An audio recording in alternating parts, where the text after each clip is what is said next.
வணக்கம். நான் உங்கள் Varun Srivardhan. Welcome to my channel Sanatanam simplified. இந்த வார கடைசியில் நான் உங்களை சந்திப்பதில் மகிழ்ச்சி அடைகிறேன்.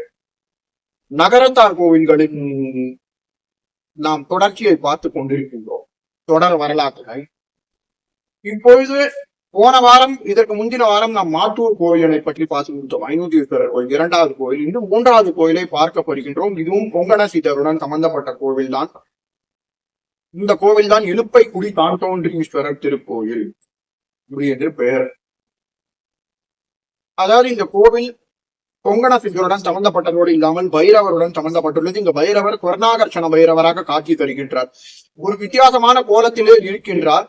இந்த பைரவரிடம் என்ன இருக்கிறது என்றால், கையில் கபால பாத்திரம், கபாலம் இல்லாமல் கையில் குவர்ண ஆகர்ஷண பாத்திரத்தை, அட்சய பாத்திரத்தை வைத்துக் கொண்டிருக்கின்றார். இந்த பைரவர் ஒரு வித்தியாசமான பைரவராக காட்சி தருகின்றார். இவர் இலுப்பைக்குடியில் உள்ள கொங்கண சித்தருக்கு காட்சி கொடுத்தவர். இந்த கோவில் எங்கு உள்ளதென்றால், சிவகங்கை மாவட்டம் காரைக்குடியில் உள்ள ஐயக்குடி, அதாவது ஐயக்குடியிலிருந்து ஒரு 5 கிலோமீட்டர், ஐயக்குடியிலிருந்து 3 நிமிடம் நாம் மாத்தூர் செல்லும் பாதையில் வந்தால் இலுப்பைக்குடி எனும் ஊர் வரும். இந்த இலுப்பைக்குடி ஊரின் மத்தியில் இந்த கோயில் அமைந்துள்ளது.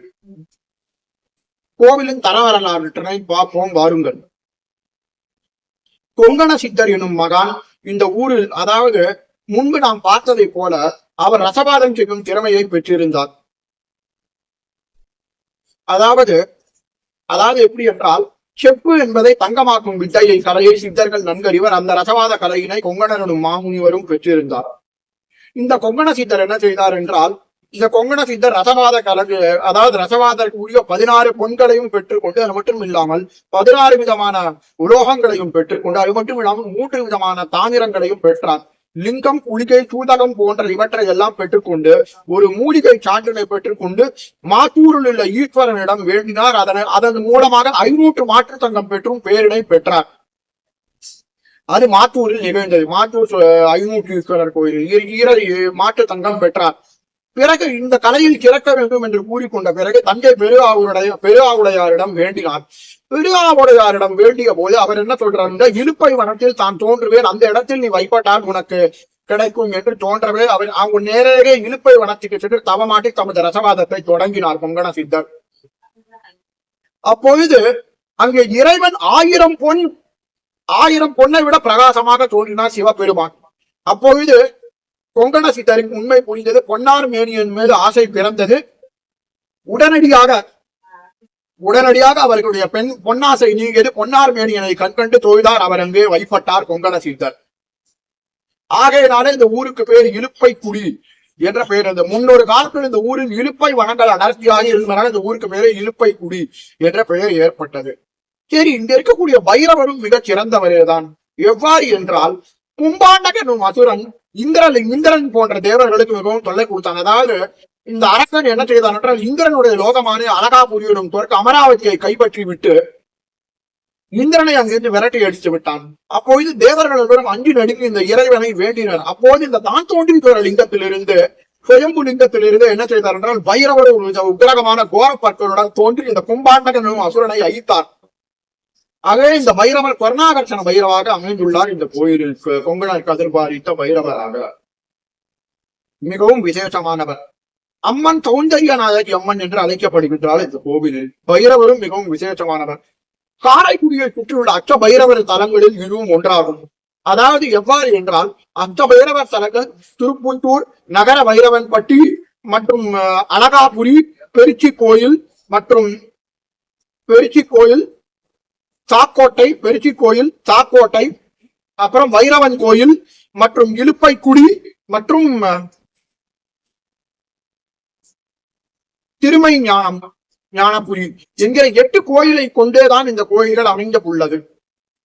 இந்த 8 கோயில்களை கொண்டே இந்த பைரவர் கஷேத்திரம் அமைந்துள்ளது. அதாவது திருப்பத்தூர் என்பது பைரவரின் தலையாகவும் சிரசு பாகமாகவும், இலுப்பைக்குடி என்பது பைரவரின் பாதமாகவும், வைரவன் பட்டி பைரவரின் ஹிருதயமாகவும் அமைகின்றன. அதாவது தலைபாகம், மத்திய பாகம், உத்த பாகம் என்று அழைக்கப்படுகின்றது. பாத பாகம் என்பது பைரவர், இலுப்பைக்குடி பாத பைரவராகும். இங்குள்ள கால பைரவர் மிகவும் வரப்பிரசாதியானவர். இவருக்கு தேய்பிரை அச்சமி என்று விசேஷ வழிபாடுகள் நடைபெறுகின்றன. இவருக்கு வடமாலை காட்டி வழிபடுகிறார்கள் தேய்பிரை அச்சமி என்று இந்த கோவிலில். இந்த பைரவருக்கு ரூபாய் மற்றும் நோட்டு கட்டினால் தானம் அளிக்கிறார்கள். ஆனால் ஸ்வர்ணம் பெருகும், அக்ஷய வளம் பெருகும். இந்த பைரவர் சற்று வித்தியாசமான கோலத்துடன் எழுந்தருளியுள்ளார். கையில் கூலம், தவரிக்கம் மற்றும் இந்த கையில் அச்சய பாத்திரம், அதாவது இந்த கையில் அபயஹஸ்தம், இந்த கையில் ஸ்வர்ண பாத்திரம் மற்றும் ஒரு கையால் ஒரு கையின் மீது நாயை மீது வைத்துக் கொண்டிருக்கார். 2 நாய்கள் உள்ளன. வலது பக்கமாக ஒரு நாய் அவரை திரும்பி பார்த்தவாறும் இடது பக்கமாக ஒரு நாய் இருக்கின்றது. 2 நாய் வாகனத்துடன் காட்சி கொடுக்கின்றார் இந்த பைரவர். மிகவும் ஒரு விசேஷமான மூர்த்தி. நகரத்தார் எதுவுமே வைரவர் வைப்பாட்டு மிகவும் சிறந்தவர்கள். அவர் வைரவரை கேட்காமல் எந்த ஒரு உத்தரவும் செய்வதில்லை, செயல்களிலே இறங்குவதில்லை. தனது கடிதங்களில் எழுதும் கூட வைரவர் துணை என்று குறிப்பிடுகின்றனர். இனி ஆலய தரிசனம் செய்வோம் வாரும். ஆலயம் மிக அமைதியாக அமைந்துள்ளது. இதற்கு முன்பு இருந்த கோயில் பாண்டியர்களால் கட்டப்பட்ட கோயில். பிறகு பாண்டிய மன்னன் ஒருவன் இந்த நகரத்தாருக்கு தானமாக வழங்கவே இந்த கோயிலில் அழகாக கருங்கல் திருப்பணி செய்து கட்டப்பட்டுள்ளது. மிகவும் சிறிய கோவில் தான். கோயில் வாசலில் அழகாக ஒரு தாமரை குளம் அமைந்துள்ளது. இந்த கோயில் 3 தீர்த்தம் அமைந்துள்ளது. சிவ தீர்த்தம், கௌரி தீர்த்தம், தாமரை தடாக தீர்த்தம் என்கின்றது. இந்த 3 தீர்த்தத்தின் அருளினால் செல்வ பேற்றினை அடையலாம் என்று சொல்லப்படுகின்றது. நற்பேற்றினை அடையலாம். இது தாமரை தடாக தீர்த்தமே பிரசித்தி தீர்த்தமாக இருக்கின்றது. இதற்கு பிறகு நாம் பார்க்கின்றோம், உள்ளே நுழைகின்றோம் கோவிலுக்குள் நுழையும் போது மிகுந்த கலை வடிவமான சிற்பங்கள் அமைந்துள்ளன. அதாவது என்னவென்றால், இங்கே கொல்ல போக வேண்டும் என்றால் நேரே மூலஸ்தானத்திற்கு செல்கின்றோம். மூலஸ்தானத்திற்கு செல்வதற்கு முன்னாடி என்ன செய்கின்றோம் என்றால், அங்கே இறைவன் சிறிய வடிவிலே இருக்கின்றார். இறைவன் புயம்பிரகாசேஸ்வரர் என்கின்ற தான் தோன்றி ஈஸ்வரர். இவருக்கு சில விசேஷ வைப்பாடுகள் நடக்கின்றன. வில்வார்ச்சனை போன்றவை எல்லாம் நடக்கின்றன இந்த ஈஸ்வரனுக்கு. மற்றும் 50 மாதம் 108 சங்காபிஷேகம் நடக்கின்றது இந்த சிவனுக்கு. மற்றும் 50 தோறும் அன்னாபிஷேகம், மகா சிவராத்திரி போன்றவை எல்லாம் நடக்கின்றன. இந்த சிவன் சன்னதிக்கு இடது புறமாக பைரவருக்கு தனி சன்னதி அமைந்துள்ளது. இந்த பைரவர் சன்னதியில் உள்ள பைரவரும் மிகவும் வரப்பிரசாதியானவர். கையில் கத்தி போன்றவை எல்லாம் அவர்களுக்கு ஆயுதமாக வெள்ளியினால் கத்தி போன்றவர்களுக்கு வைத்துள்ளார்கள். அது மட்டும் இல்லாமல் அவருடைய கபோதக கூடுகளில் மேலே 15 பைரவர்கள் தன்னுடைய கபோத கூடுகளில் செதுக்கப்பட்டுள்ளார்கள். 17 விதமான பைரவ ரூபங்கள் சிற்பமாக செதுக்கப்பட்டுள்ளன. மற்றும் நாம் பார்க்கிறோம், அம்மன் சௌந்தரிய நாயகி அம்மனாக அமைந்துள்ளால். அது மட்டும் இல்லாமல் இந்த கோயிலின் சிற்பக்கலைக்கு பெயர் சொல்லும்படி பலவித சிற்பங்கள் அமைந்துள்ளன. அதாவது சரவேஸ்வரர், கஜசம்ஹார மூர்த்தி, பிச்சாடனர், நரசிம்மர் மற்றும் பூத்தனையை கொல்லும் கண்ணன். அது மட்டும் இல்லாமல் திரௌபதிக்கு புடவை துறக்கும் கிருஷ்ணர், பயணியில் போகருக்கு காட்சி கொடுக்கும் முருகப்பெருமான். இந்த கோயிலின் தலைவர்களால் கொங்கண சித்தருக்கு காட்சி தரும் சிவபெருமான், மாணிக்க வாசகர், குருந்தவரத்தடியில் உபதேசம் செய்யும் மாணிக்க வாசகர், கஜசம்கார மூர்த்தி, தரவேஸ்வரர், சத்தமாதர்கள் ஒருவரான வாராகி போன்ற பல நரசிம்ம மூர்த்தி, அதாவது இரண்யனுடன் போரிடும் நரசிம்மரும் இரண்யனை கிழிக்கும் நரசிம்மர் போன்றவர்கள் அனைவரும் அமைந்துள்ளார்கள். மேலே ஒரு கோவில் கருங்கல் சிற்பத்தின் கவன சிற்பம் ஒன்று அமைந்துள்ளது. அதிலிருந்து தேனை பள்ளி எவ்வாறு தன்னுடைய இறையை பிடிக்கின்றதோ அதன் போன்று அமைந்துள்ளது. மற்றும் கோயிலுடைய நுழைவாயிலில் சிறிய வடிவிலான யாழி சிற்பம் அமைந்துள்ளது.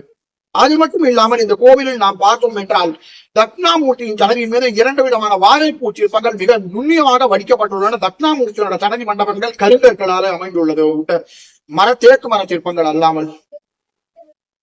பிறகு பிராகாரத்தில் நர்த்தன விநாயகர் மிகுந்த பெரிய பருத்த தொந்தியுடன் காணப்படுகின்றார். லிங்கோத்பவர், துர்க்கை போன்ற தேவதைகள் அமைந்துள்ளன, பிரம்மா போன்ற தேவதைகள். அது மட்டும் இல்லாமல் இந்த கோயிலில் உள்ள லட்சுமி நாராயணன் என்ற ஒரு விக்கிரகம் முன்பு வெளியில் இருந்தது. இப்போது அதை கோயிலுடன் பிரதிஷ்டை செய்துள்ளார்கள்.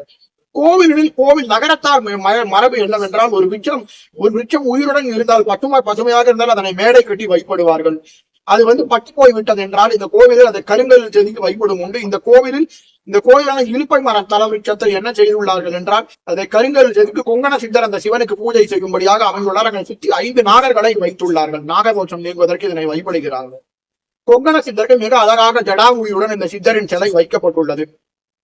மற்றும் இதைவிட ஒரு சிறந்த சிற்பக்கலை என்னவென்றால், வெறும் விரல் அளவிற்கு சொல்லி பார்த்துக்கொண்டால் ஒரு தாமரை போன்ற வடிவமைத்து அதில் சிறிய அளவில் விநாயகரை வடித்துள்ளார்கள். இது அவர்களுடைய நகரத்தாரின் சிற்பக்கலைக்கு எடுத்துக்காட்டு, மிக அழகான சிற்பக்கலைக்கு எடுத்துக்காட்டு. இந்த அளவு இருக்கும் விநாயகரை நாம் கையால் பார்க்கலாம். இவ்வாறு 2 கைகளுக்கு நடுவில் வைத்து அடியே 2019 இந்த கோயிலுக்கு சென்றிருந்தேன். பார்த்தால் மிகவும் விளக்க வைக்கும் சிற்பக்கலை உண்டது இந்த கோவிலில்.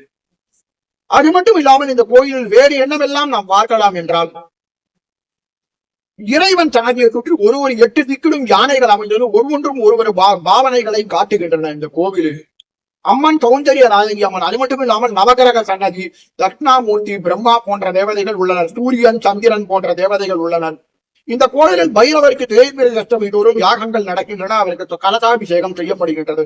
ஆக பைரவரை தேய்பிரை அஷ்டமி என்று இந்த கோயிலில் வைப்படுவதால் ஸ்ரீல துர்க்கை சித்தவர் என்பவர் இலுப்பைக்குடி பைரவ அஷ்டோத்திரம் போன்றவை எல்லாம் இவருக்கு வழிபடுகின்றனர்.